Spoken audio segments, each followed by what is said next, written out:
My 30th birthday started off with a bang. I remember being at home with my beautiful newborn son, Judah, while simultaneously turning 30 and recovering from a C-section. He was the best birthday present that I could ever imagine. Looking into his eyes, I now understood that true love that only a parent can feel for their child. I promised to provide for him, give him the best life, keep him safe and healthy. It turns out that keeping Judah healthy was not going to be easy. As an infant, when Judah breastfed, he appeared in absolute agony. He would spit up to the point of keeping nothing down. And after 12 short weeks, I had to return to work, sad, stressed. I didn't know how he was going to eat while I was gone at work all day. I decided to go to the pediatrician that I had carefully interviewed and vetted prior to him being born. The pediatrician said, "It's just reflux." He prescribed a reflux medication and suggested changing his formula to what I call liquid gold. This super expensive formula came in a gold can, and every time I bought it, I thought to myself, that just cost me 2 hours of work. But the problems didn't stop there. I had to get up at least 2 to 3 or more times a night to feed Judah because he kept waking up, crying, and hungry. My speech language pathologist side of myself was telling me that something wasn't right. I went back to the pediatrician and he said, "It's just reflux." So I decided to get a second opinion. This pediatrician told me the same thing. "It's just reflux, it will pass. Don't worry, he'll be fine." But I'm a medical professional and I knew something wasn't right. I decided that I would take matters into my own hands just after Judah turned 1. He was vomiting and choking on the smallest bites of solid food, and he wasn't gaining any weight. I took him to a pediatric gastroenterologist that we're gonna call Dr. Bananas, because that's what my son called him when he was too little to say his name. I remember Dr. Bananas coming into the exam room for the first time, and he greeted us with the kindest and warmest smile. He just leaned over and looked at Judah, and he said, "I think he has eosinophilic esophagitis, and I think he's allergic to corn." I said, "Eosino what? Are you speaking English?" Dr. Bananas promised me that he would get to the bottom of what was wrong with Judah. And he told me that everything was gonna be okay. And he told me not to worry. And everything was okay.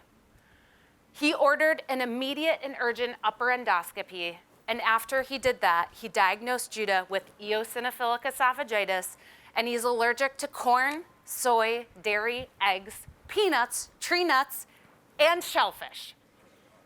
Yeah, it's a lot. But we survived.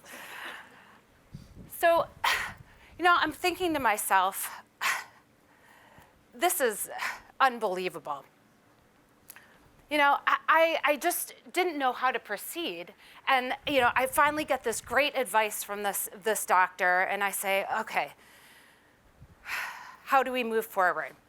Well, Judah, just a quick update on him. Judah is 13 now, and he's happy, and he's thriving, and he's a typical middle schooler. We are so thankful for Dr. Bananas every day. He promised to stick with us on our healthcare journey. He promised he would get to the bottom of what was wrong with Judah, and he did. But I couldn't get it out of my head. I'm a medical professional with extensive experience in maneuvering the healthcare system. And this entire process was extremely challenging and frustrating.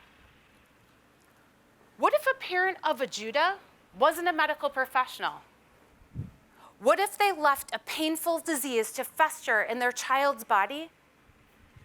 And also, insurance, I had to battle insurance to get them to pay for his care. Each endoscopy was going to cost $8,000 with the insurance that I had. And Judah was going to need a few of them for every few months of his treatment and then subsequent endoscopies thereafter. I was going to be bankrupt. So I had to switch him to a state-sponsored health plan for children with medical conditions.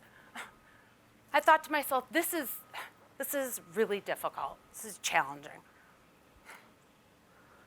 So my name is Patti, and I am the Chief Operating Officer of the Promise Fund of Florida. We help women navigate the healthcare system so we don't lose another mother, sister, daughter to breast or cervical cancer. When caught early, breast cancer is 99% curable, and cervical cancer is 95% curable. Let that sink in for a minute. 99 and 95% curable. Then why are so many women dying from these diseases? The answer is similar to what I experienced with my son, Judah. The healthcare system is full of barriers and difficult to navigate. At the Promise Fund, we've come up with something greater than the healthcare system. We offer a trusted relationship with our patient navigators. We remove all barriers for women to thrive.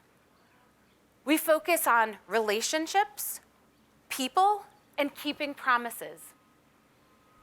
Our navigators provide navigation with a personal touch, and they promise to help women navigate the healthcare system no matter what the barrier.